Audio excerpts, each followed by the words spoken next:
going to do an intro.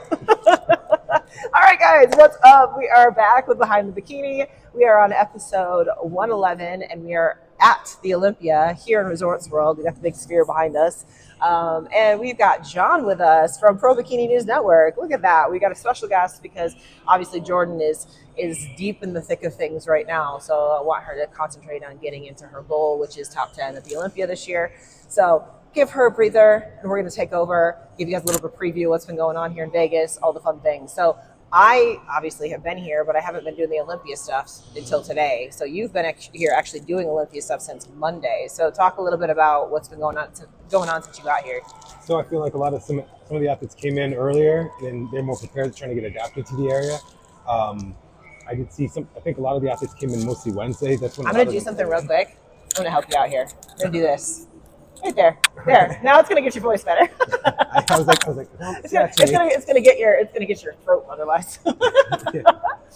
So I think a lot of the athletes came in Wednesday, and it was like really packed at New Tech Gym. That's where I was at. So yeah, I think a lot of them were using the equipment there, and wanted to focus doing the last couple of training sessions there. I do know that a lot of the fit body athletes came in. I was there Tuesday. I saw them Tuesday, and I saw them on Wednesday as well. So from what I'm seeing, I feel like people are just getting settled in, getting food in, trying to make sure that everything's organized so that they're not under a lot of stress before they come here for the host hotel. Press conference happened. They did not give them too many dumb questions, and I'm like, okay, thank goodness. They did well with Lauralee, Ashley, and Marine. So okay, well, I'll be honest. I did go into the press conference. I was actually training. They have a pop-up gym out here for Dragon Slayer. So I was training and it started raining, so I had to stop training. So I was like, well, I'll just go to the press conference then. So I went into the press conference and I was sitting towards the back talking to some people and things like that. So I could barely hear what was going on up on stage. So hopefully on like the live stream and stuff, people are able to hear it better because they were mic'd up. But in the actual room, like if you weren't up in the front, you were in the front. Yeah. If you weren't up in the front, you couldn't hear anything. So I didn't hear any of the questions or anything like that. Plus I'll be honest, I wasn't really paying attention. So we talk about this a lot. Like when we come to the Olympia, it's more about like seeing people that you've known forever. And, I've been in this industry for almost 20 years now. So this is where everybody's here. So you see the people that you've known forever and you just haven't seen all year or whatever it might be. So that's kind of where I got hung up. I was just talking to people. Like, it is what it is. I'll go back and get the highlights from the press conference. But so what were some of the okay, there you go. What were some of the questions they asked? They asked Ashley, can you get your I think they asked questions about Ashley, how long she's been competing, just as long as Brandon Curry has, over like since 2013. Yeah. They asked how does Lauralee feel about having the title, and how's it different this year versus when you were defending your Arnold Classic title.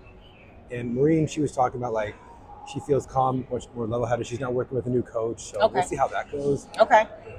We did preview. We kind of, some people don't even have Marine in the top 5, which is like, I mean, she's a former Miss Olympia champion. You can't take that away from her. But I do think that when people come to the Olympia stage, they can turn it up a notch. Yeah.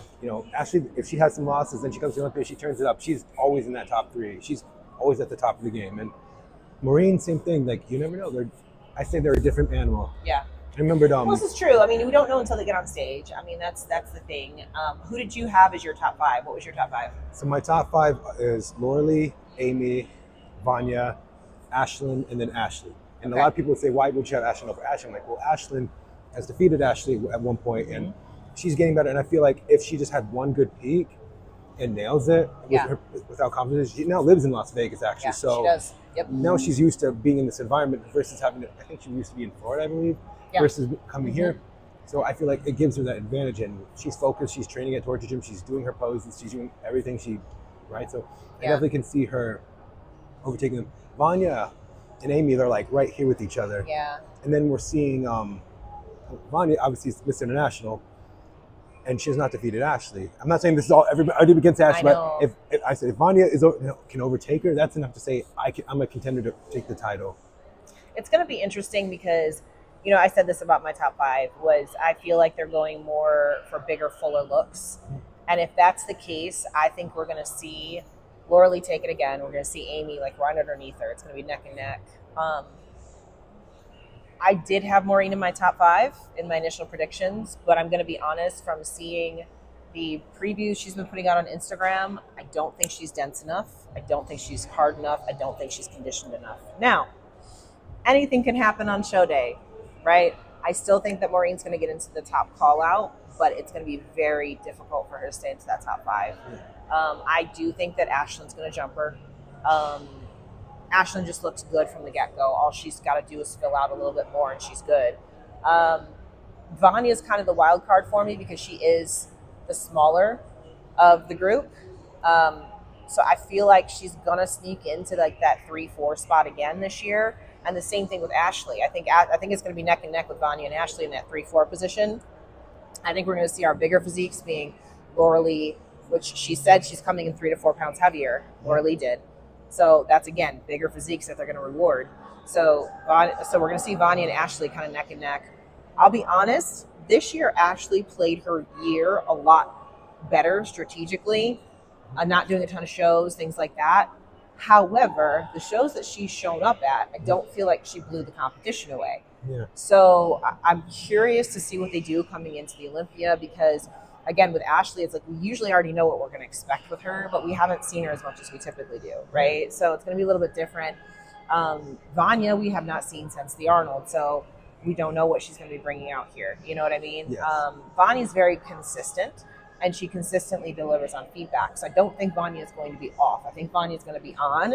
It's just going to be a matter of if they decide to reward her or if they don't, if they go with a bigger, fuller physique. So I said this on my preview too. If I had my way as far as how I want the criteria of Bikini to go, I would want Vanya and Ashley in those 1 and 2 spots. But I don't think that's how it's going to play out. I think it's going to play out with Laura Lee and Amy in those top 2 spots. And it's just going to be a matter of who comes in best. I've said it before where I think that once Laura Lee wins in Olympia, it's going to be hard to defeat her. I don't necessarily think that's the case anymore. I don't think she's that far ahead of people anymore. So I do think that she is beatable for sure. It's just going to be a matter of, again, what they decide to reward. Now, what we've seen over the last few months with Bikini is the criteria getting bigger and fuller and bigger and fuller and bigger and fuller just over the last few months. And I think that's a few things having to do with this. And this is something I'm going to put out here that's a little controversial. I've said it to a few people. I'm going to say it now. I think that one of the reasons why we're seeing the criteria for Bikini getting bigger and fuller is because Edela is no longer judging. So I think Edela helped to keep the criteria in line.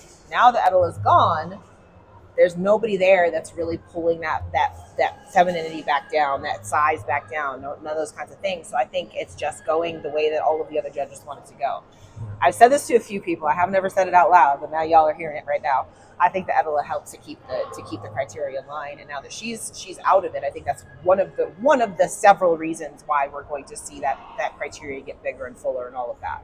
Yeah, I mean, it's I was so happy to see Bernadette Galvan. She's going to be an Olympia judge, and I remember seeing how she was smiling when she was announced at her show at the RGB Classic. So she's really good and helpful at like keeping things in line and telling what they want to see and what they want for girls. Like, hey, you need to become in fuller, and, not too hard and not too dense, not too soft. We need more female judges, you guys. I'm just saying, like right now, all that we've got is, she's coming up in the ranks. We've got Becky and Sandy, but the rest of the panel is men.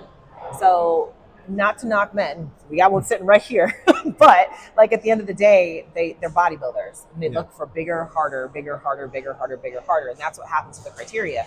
It just keeps getting bigger, harder, bigger, harder, bigger, harder. So, the women on the panel help to keep all of that pulled back to where it should be, right? So, yeah, hopefully Bernadette can move her way up into those top judging spots. Tyler's done a good job as well. Obviously, I think one thing I noticed about him is condition. If someone doesn't nail the conditioning, then they 100%.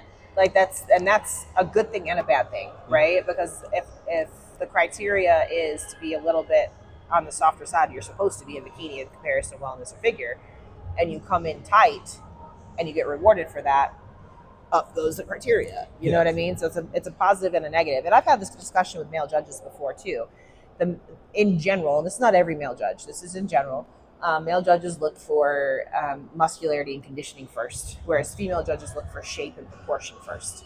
So it's a different viewpoint from males versus females. And again, this is not everybody, I'm generalizing, right? But in all of the discussions I've had, this tends to be the case. Yeah. I mean, it's kind of like, where do your eyes go to first? Your eyes are going to go to, like, I've even said this even with, Jamie. I'm like, for instance, open men would, if open goes on last, which is like the main attraction for a show, but if muscular divisions like classic, men's physique went up, they're going to go look at the muscular person. So then your eyes are just naturally going to go to the more muscular girl. And maybe that person did fit the criteria, but then again, it's like, was it a little over the top? And it's kind of like, would you think that second place or third place girl would have met the criteria and they were not a little too muscular, even though well proportioned, well balanced? So I really think it should be like well balanced physique, well proportionate, someone who presents their physique well and they walk out with confidence. I think that's going to be the person who wins. Yeah. Somebody said this in a comment on my YouTube channel at one point. They said that the criteria should be like The Price is Right. Like if you go over even by $1, you're out, right? And I was like, that makes perfect sense. Like if you're a little under, you can still be competitive, but if you're over even by a smidge, you're out, which is not how it happens. But like that's actually a really good way of putting it. It should be Price is Right criteria. I like that. I remembered Jennifer Ronziti, one of my good friends, 2017 Olympia. I remember Sandy saying she was absolutely perfect, but she had quad splits and was too tight in her hamstrings, and they couldn't award that. As perfect as she was, and she probably could have won that Olympia. It's just that was the one thing it's like you can have all A's and you have one B, and that one B is the reason why you don't win. Yeah, and again, going back to, we've talked about this too, with the physiques getting bigger, the waistlines are getting bigger too. I mentioned this with Jordan. The one thing she's been able to do, she's been able to grow her physique but keep her waistline tight. A lot of girls haven't. So I'm noticing this for a lot of women that have kind of been off stage for a while, and they came out for a few shows going into the Olympia and things like that because they were trying to build and everything and to fit the criteria. And now they're coming in and their waistlines have blown out. So whereas they were in contention last year to be a top 10 person or whatever, I feel like this year they're going to slip out of that. They're going to slip out of that ranking because they let the waistline go in the chasing of the bigger, fuller glutes. You always say like, bigger doesn't always mean better. It's just better. That's right. The better physique that on that day. I know we always hear, if they were their all-time best, well, okay, if I was 7th, right, and then I got 3rd, that's my all-time best. My all-time best is whoever's the best physique on that show day. That's what matters. That's right. Well, and this is something I said too about like the whole PED situation as well. If you're a shitty bodybuilder, adding PEDs are just going to make you a bigger, shittier bodybuilder. Like it doesn't solve the problem, right? So a lot of people are getting on different drugs and things like that in the pursuit of being better. In reality, it's just making them bigger and worse. So just because you're getting bigger doesn't necessarily mean you're going to be better, right? Of course, and that's kind of one thing that I've noticed is that some girls are like, they don't want to push that conditioning, they don't want to go too far with that, and maybe that's why Fit Model had to be in that place. So, but to be in bikini, to hold that conditioning for a long time, unfortunately, you're going to have to use the PEDs to just maintain that. But going over, like I said, that's when you start to experience side effects. That's when the drawbacks happen. Yeah. I'm curious to see what they do with prejudging because, they mentioned this at the press conference, right? They said that, wait for this to go by. They're a little loud. I know we got mics, but still picks up background noises. But anyway, so they said at the press conference, they're like, we're going to do this format a little bit differently as they were starting the press conference, right? So I'm kind of wondering if like they're going to get into prejudging and they'll say, okay, we're going to do this a little bit differently. Like I would like to see that. We'll know tomorrow morning, obviously. We're not going to see a lot of the like bigger divisions, meaning like numbers wise tomorrow. Starts with fitness, all of that. We do have wellness, but again, they're not big numbers like bikini and classic physique and all of that. So I'm curious to see if they like throw a last minute like Hail Mary, like this is what we're going to do in order to cut the time down or something like that, I mean, the bikini has their athletes meeting right now at 3. So, I mean, the more competitors you have, the less time you're going to get. Right. And I remember 2022 Olympia that we only had like the top, the first call was top 9. They're most likely going to make the first call out top 10. But I'm thinking right now they're only going to get 30 seconds. So they don't have much. So it's like, you better stand in that box, front, back. When they say thank you, you got to get up. If you hear thank you again, they're going to keep saying, it's like, thank you. Thank you. If you thank you second, it's like, get off. Otherwise, the judges are going to start. That's right. Well, here's the thing. Again, going back to like some of these pro shows already are doing that. They're giving you a 20-second time limit. They tell you when you're walking on stage, we're timing you at 20 seconds. You're off. So you literally have time to go front, back, front. And that's it. You get off the stage. And to be fair, we've talked about this at length in regard to bringing the numbers of athletes down and things like that with the new qualification system, whatever. People are like, well, we don't want to have a cut round because then the athletes don't get to do their routines, blah, blah, blah. I'm like, you're not getting to do your routine anyway. They're cutting the time down from unlimited amount of time to 30 to 45 seconds. So you're not getting to do your routine anyway. Wouldn't you rather have the ability to show your physique at its best, give yourself the opportunity to try to get into that top 10, top 15 or whatever, and at that point be able to get to do your routine? These girls that are getting into the top 10 will be able to do the routine at finals, but at prejudging, it's going to be literally go out, do your front, back, get off the stage. And that's what the judges need. That's all they need in order to be able to judge you, by the way. They need to see a front pose and a back pose. They need to see you not drop your glutes in your transitions, and that is it. That is all they need, and they got you. So no sense in doing something that's not necessary. Because once one competitor walks off, instantly they're going to start walking towards the center, and then they'll say, your next competitor from the USA. Yeah. It's like, you have no time to think. You have to just go. To continue to do like a whole like presentation, arm waving, and you got to like minimize that. You have to just go. That's right. And at the same time, like if you make it to finals in the evening, that's your opportunity to show off, right? That's because to be fair, they're really not judging much at the finals. If they are doing anything, they're comparing the top 4 again to see if they're going to switch anybody around. But if you're doing your routine and stuff like that, they're not judging you during the routine. You're already there. You're already in that top 10 at that point. Where you got to be on point is during your comparisons, right? And we talked about this. I was just talking about this with Jose Raymond. So he used to be a 212 bodybuilder, right? And he was talking about how they would come out for the Olympia, and it was always a pain because the format, they would come out and do like their routines at first, and they go off stage, and then all the other divisions would come out and do their comparisons, and they would do their awards, all that kind of stuff, and then they would do their comparisons for bodybuilding at the end. So it's like you got like 2 hours in between where you did your individuals and when you do your comparisons for bodybuilders, and it's like, okay, so what do we do? Do we carb up for the individual, or do we carb up for the comparisons? In order to show our best. You want to show your best during the comparisons. That's when you want to show your best. During the routine, it doesn't really matter. To be honest, it doesn't really make a difference. Just don't screw up during your routine, and you'll be fine. Yeah, I mean, when they do the comparisons, they're going to see who's like held that condition the best and who's presented that all best. Yeah. Because it gets really close with those top girls. Maybe they singled them out. We kind of have the idea of who the top 2, top 3, top 4 are. Mm-hmm. But someone's better. Like if you come out, you better be memorable. You better give them. You better be confident. Show that. Yeah. You are the best girl there. Yeah. So some interesting things for this year too. That's a little bit different is. In previous years, they used to just get you a room with the host hotel and you were here. Now they're giving you a credit, and then you can go book your own hotel. So like I was talking to Andrea, who's my fitness girl that's competing tomorrow. Her husband is also in men's physique, so they both qualified for the Olympia. Her husband actually won 2 shows.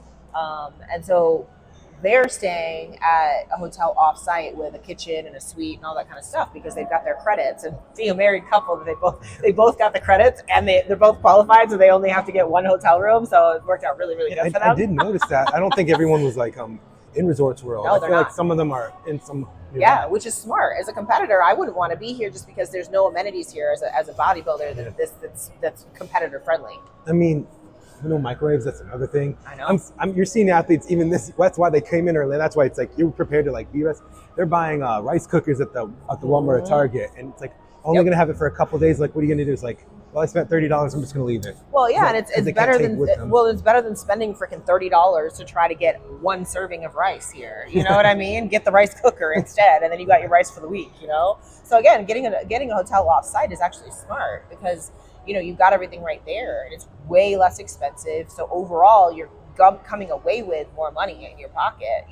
So I mean, it's just that was a good thing for them this year.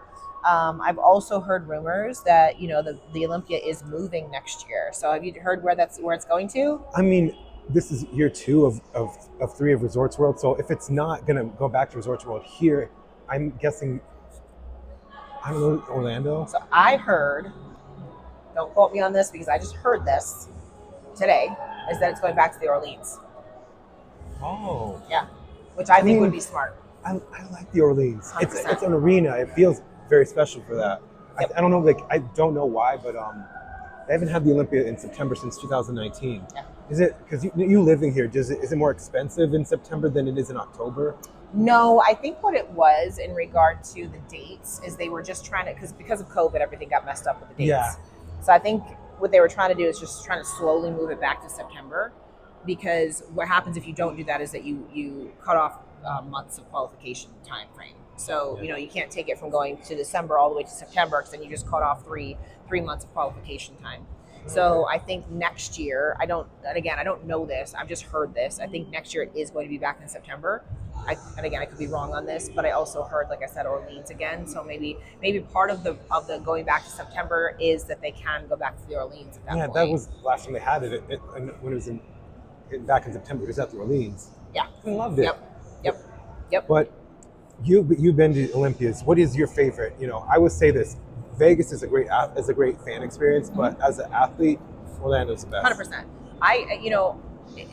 Just what you just said, like Orlando for the athletes is so much better. And I don't care about going to Disney World. I just, I care about the athletes that I want to see the best athletes. I mean, everything's on site. Right, everything's on site. You've got your hotels right there. The Sky Bridge. Yes, you don't have to, like, you literally are there. Like, that's the one thing that's beautiful about that. Now here at Resorts World, you can take the Tesla Loop and you're right over at to the expo, but it still takes time to get over there. You can't walk. You have to take a car to get to the expo. Yeah. So, and then, finals is here, which is fine. But again, it just makes that one more thing that's difficult. There are hotels that are actually attached to the expo center here. That's where I stayed last year. But again, then if you have that, then you're not connected to Resorts World. So it's like 6 in one hand, half dozen the other. You have to travel to a hotel and a venue when you're here in Vegas. Whereas with Orlando, you don't have to do that. Orlando, you're right on site and you walk across the street. It's so easy. And like even like elements like the weather and things like that it's not a problem, because you can go in the skywalks. You don't have to go don't have to get rained on.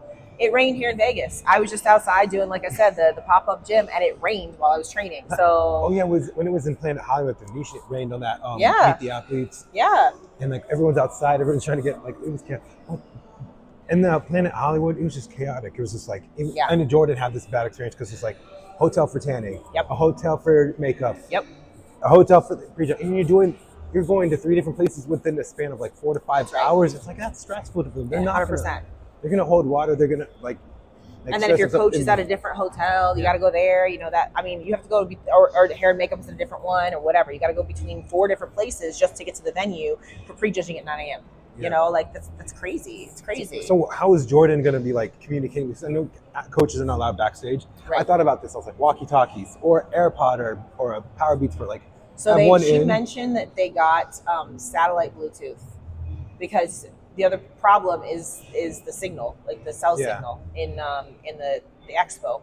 I've tried to live feed like on my Spotify and stuff like that for prejudging over there, and there's just not enough signal to do that. So typically what I do is I just sit and I record, and then I upload it after, because you can't live stream it. You can't. And I can't so when the prejudging's over, I can pretty much go back when I have like a little bit of connection, and then I like upload everything. Yeah. So people won't probably see the results unless they're on social media or like when I have good connection, because uploading like a 3-5 minute video would take time. They literally, so this is, and I think Jordan said this on Behind Bikini, the last one or whatever, but they talked about how they were going to get satellite walkie-talkies with like Bluetooth. So in order to be able to talk from backstage to like the audience, because coaches can't go back there. So it's like, how crazy is that? Like here we are, 2025, and we're getting satellite Bluetooth. Like walkie-talkies. We need pagers next. I said walkie-talkie. I'm so old. I said walkie-talkie to someone. Morse code. I said walkie-talkie. Someone's like, "What's a walkie-talkie?" I'm like, "A radio." A radio. You push one. Hello, Roger that. Yeah. They didn't know what that was. You gotta get the cans with the strings. Like, hello.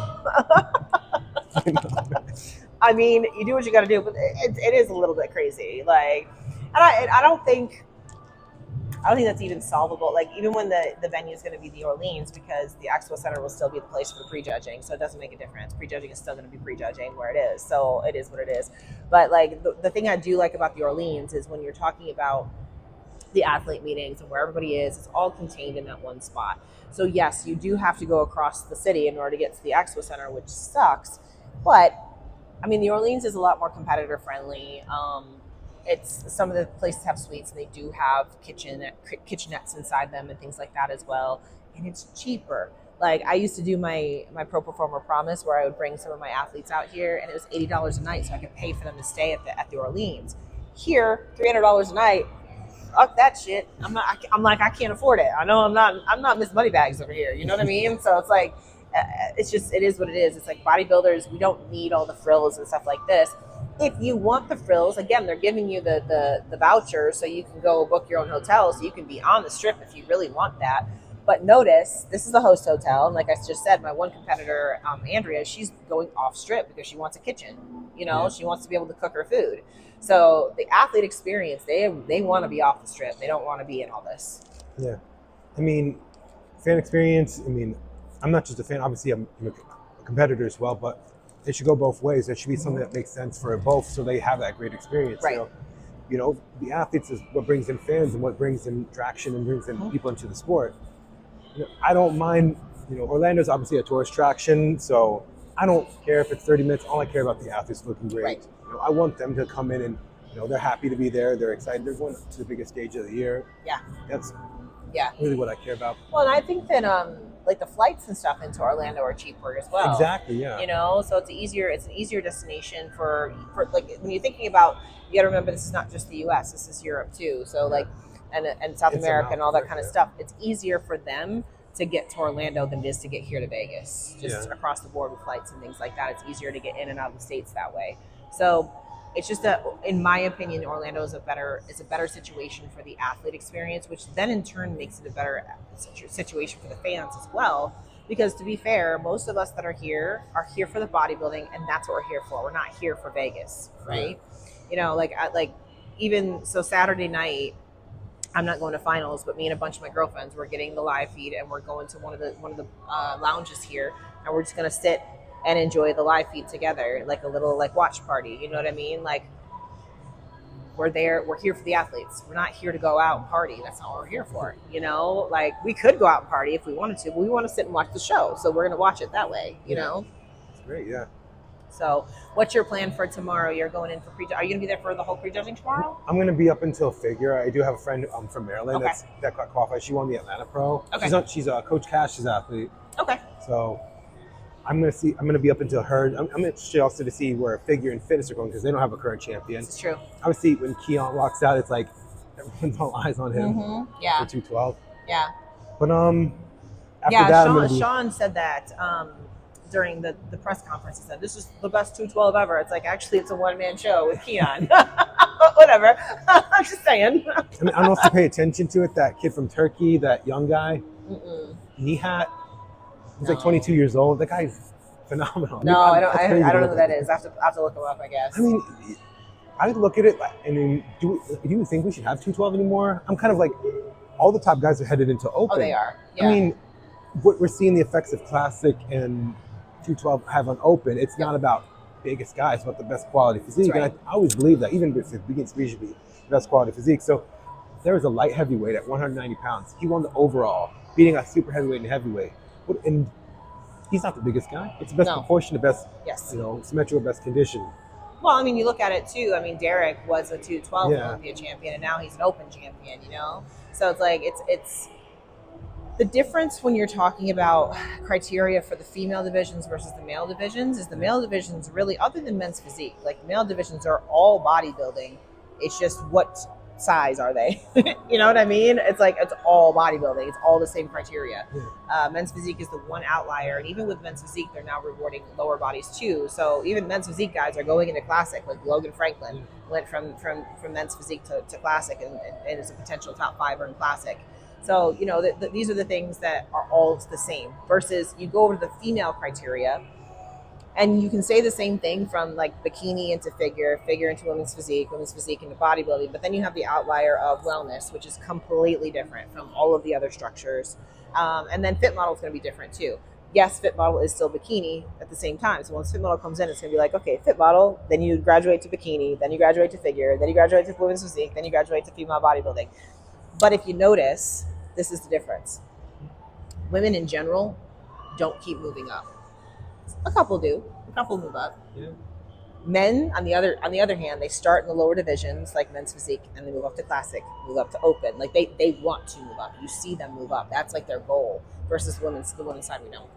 I mean, if someone outgrows the division, then they're going to be thinking, well, maybe I should just try this because, you know, they're trying to maintain that look. They're trying to contain. It's like trying to contain. I remember seeing one of Ashton Little's videos, like, man, I love training my shoulders, but I can't train one. And then his boyfriend's like, why don't you just go to figure? Like, no, but I love bikini. Yeah. So she has to like contain it so she doesn't get too big or like too big in her shoulders, too big in her arms. As much as she loves training that, she has to like contain. Well, it's the same thing. Like, and you're right. In order to stay within the criteria, I mean, I was just talking about this with Marley. We were just talking downstairs. You know, I haven't been able to train my upper body in a year. I love training upper body, but if I want to go to fit model, I can't grow my upper body. You know, but I don't want to have to grow everything else in order to fit into bikini. So it's like I'm in this position of, do I train for my division or do I train for what I like? And at some point, that's going to shift. Right now, I'm training for the division, but at some point, I'm going to say I don't want to do that anymore. And I want to train how I want to train. And I think a lot of people are like that.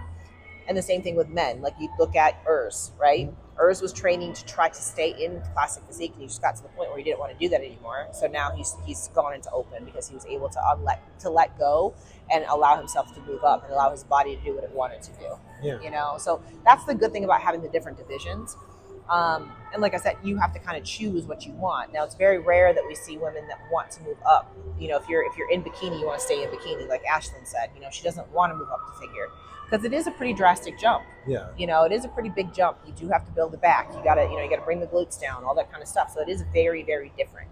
So, you know, it's I think it goes back to just like the overall beauty standards and things like that of men's bodies versus women's bodies as well. You know, it's just like I said, it's rare that you see women that want to keep pushing and adding more muscle. It just becomes too much. It becomes too much for us to maintain in general. Just it's hard. As a female, it's really, really hard to grow that kind of muscle. You know, it looks like it would be easy for men. They can put it on in a matter of a few months. For women, it takes years. You know, we just don't have the same kind of hormone panels. See, and here's the thing, and I see it all the time. I don't like those guys who keep saying, "Oh, we have too many divisions, too many classes." Like, no, this is great that we have versatility. We have diverse divisions. So there's something for someone. It's not like only the cream of the crop is going to go to the top. That's right. It doesn't matter how many. It doesn't matter how many people are in the category. It's like the best of the best. It's still top 10 of the top 10. Yep. But and it still gives you the opportunity, like I said, to keep pushing your physique. So you don't have to pull the reins in. I mean, you were in figure, and you said that you were too small, or just didn't have. Like I've seen your first Bikini Olympia champion was a figure. Sonia Gonzalez. Was. I remember Kimoto coached her, and but she was too small for figure. That's right. But that's all they had back then. That's right. And all they had was women's bodybuilding, fitness, figure, and then you had Bikini come in 2009, then women's physique, and I remember Dana Lynn Bailey who was dead last in figure. Yep. But she's like, no, I like to grow, and she's like, well, like I'm too big for bikini. It's like, well, there's something that was made for her, and then wellness came about for people who are just too big for bikini, and now we have fit model for people who just want something to start in. I feel like the biggest deterrent for people just wanting to get into bikinis are like, I'm not that big yet, or like I don't think I can compete at a national level like that. So, you know, even fit model, I look at it as like, okay, I'm going to do this, and I'm going to contain as much as I can, but if I outgrow it, I'll go into bikini. And well, a good example too. I mean, if you look at the girl that won the overall in fit model here at the Olympia Amateur, she is a bikini body. She is 100%. She's just not as lean, and she doesn't have as much mass as a bikini person does. But if you look at her shape and her frame, she's got amazing glutes. She's almost got tie-ins on her hamstrings. She's got shoulder caps. She is a bikini girl. She's just not as lean or hard, and she's not quite as big. Give her a couple of years, if she wants to grow into bikini, she'd fit, 100% fit. But right now, she's fit model. You know, it's like we talked about this before. Like the fit model look is more of a 3-year physique versus the bikini look is a 5 to 6 year physique, right? So it's a little bit more, just a few more time, that kind of thing. I mean, even Emma, who and she took second in the overall yesterday. She looks like a fit model, but I mean, a little developed, but obviously not way too developed. Yeah. I mean, people are saying too much, but I feel like it's different in person. Seeing her in person, she's small. Yeah. I feel like they should like that's why I say go into these shows and then see them in person. So where that comes from too is is the overall density, and that just comes from time under the weights. You know, nothing can replace that. PEDs can't replace that. Nothing can replace that. It's time under the weights. So the more time under the weights that you have, the more muscle density, the more muscle maturity that you have, and that's what creates the size. You know, it's not I'm just gonna go get to the gym and put on a shit ton of weight. That's just not how that works. Yeah, you can do that in your off season, but then when you go to diet again, you're gonna look the same. So it's literally just taking the time. Yeah. And that's where a lot of people get screwed up, because our world is so like, I want it now. I want it now. I want it now. That just doesn't work like that. Yeah. You know, it just doesn't work like that. A great physique takes time. You look at some of the top. So, I mean, Vanya, for example. Yeah. It took her 5 years to turn pro. Yep. And then another 5 years to be an Arnold Classic champion. That's a decade of work to be at that level. Yep. But people see it as accomplishment. When I had that photo of Amy when she was Miss USA to now, people looked at Amy like she was always winning. I'm like, no, she had the shape. She always had the shape. Yeah. But she grew the size around it. You know. Yeah. I mean, she had shows where she was 6'8", and eventually she got better and nailed it. Well, I was watching this reel on Instagram. So Aaron Clark always does. He's a bodybuilder. He does these like funny reels talking about bodybuilding and stuff. And he's like, "What you need to become the best bodybuilder? 5 top things you need, right? Number 1, the best parents." I was like, pretty much. I mean, if you can't choose your parents, then you can't have the best bodybuilder, right? It's all genetics. Like going back to what you're saying about Amy, she still had that shape. She just took the time to grow the size on top of it. You know, it's just she was born that way. You know. Yeah, I mean, listen, they want to believe that there's another way of accomplishing something versus doing. This is my trifecta versus this. You train with intensity. You do this for a long duration of time, and you dedicate to the process. Like. Yeah. You can do all that nuance, but if you're not doing, you can do all those kind of nuance trainings, but like you got to do those 3 things first. That's right. And then when it's the right time and maturity, you can go to like a national level, you can go to a pro level, and you can do very well. It's just a body of work over many years. Yep. And we've said this several times. Bodybuilding is not exciting, right? It's not the newest greatest thing. Is not going to make you the best bodybuilder. It's literally just the same thing over and over and over again, being consistent every single day. It's boring. It's your life. It is what it is. It's just doing the same shit over and over and over and over again. Like you said, with intensity, with intent. And that's it. That's what makes you better at what you're doing. And there's no secret sauce. There's no secret sauce to this, right? It was going back to that reel I was talking about. The 5th thing, the last thing on Aaron's list was the PEDs. That is the last thing.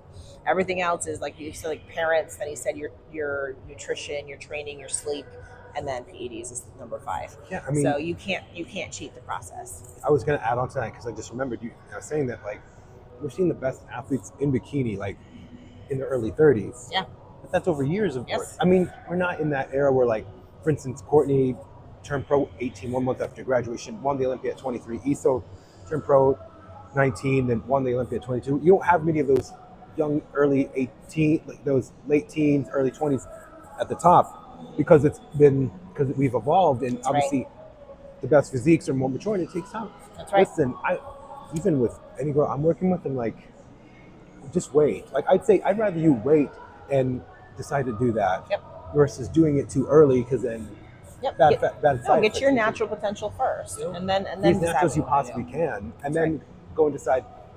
How far you want to go with this? It's like, how far do you want to go with this? Like, do you believe like you could be at that Olympia level, you can be a top 10, top 5, and it's just going to take time. It's just a matter of, when versus what. It's just a matter of when it's going to happen versus is it going to happen. Right. And again, just taking your time. So, let's see. So we are at Thursday. I'm trying to figure out what day it is. So Thursday, we got Meet the Olympians tonight. I'm going to try and get this out like as quickly as possible. I'm not going to edit it or anything. It's just going to go up. And then we got fitness, figure, and is women's physique tomorrow too? Women's physique, women's bodybuilding, and wellness. Oh, wellness is tomorrow too. That's right. And then everybody else on Saturday. So I will be there for fitness for prejudging tomorrow morning because I've got Andrea doing that. And then the rest of them, I'm not going to stick around. I'm going to go walk around the expo because I rarely go walk around the expo and I won't get a chance to do that on Saturday. And then Saturday we'll be like stuck in the seats all day long because Bikini's like last. So that's what happens. So it'll be interesting. I like I said, I really think they're going to go the direction of bigger, fuller, harder physiques just across the board, like in all divisions. I don't think just bikini. I think they're going to do it in all divisions. Um, and then that's going to really, like we always say, set the tone for next year coming up. People are going to start changing their protocols, changing their strategies and things like that, knowing what the standard is at this point. And like I said before, I'm the only thing that I'm changing with my top 5 at this point is I think that it's going to be a struggle for Maureen to be in that top 5. I did place her 5th initially, but just based on the IG previews that I've seen, I just don't think she's dense enough. So I still think she's going to be top call out, but I think she's going to struggle to stay in that top 5, top 6 area. I think there's going to be some girls really, really pushing her out. But other than that, I stand by all of my other prediction spots that I said for bikini. Is there anything that going into the show that you wanted to change based on what you've seen? I mean, my dark horse is going to be Reina. Yeah. Or Maria. Yeah. I see them at least between that 6th to 8th place spot. Yep. I think Maria can move up. I do. After seeing how Alice won her last show, I'm like, I had her initially a little lower. I think she has that potential to move up higher. I think Alice is just too big all over. I think she's like a girl that's pushing figure territory. So I don't see her. I think that's going to be exposed on the stage here. I think in general her muscularity is too big for bikini. But Ariana Brothers, that's another one. Ariana, yeah, I think if she comes in tight enough, I think she will be in the top 10 again. That's always been her situation. She can't come in tight enough from the back. She's one of those ones like Reina that could be an Olympian champion. She just needs to nail her conditioning.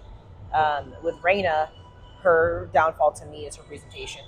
And again, it's mostly her front pose. Yes. But if someone has a better front pose, then yes. she even proved. I mean, Sandy liked her front pose from RGV, which I even talked to her husband Sebastian. I was like, we were talking in Spanish. I was like, okay, so if that's not a big issue, if she just came in like what she did, I guess. Yeah.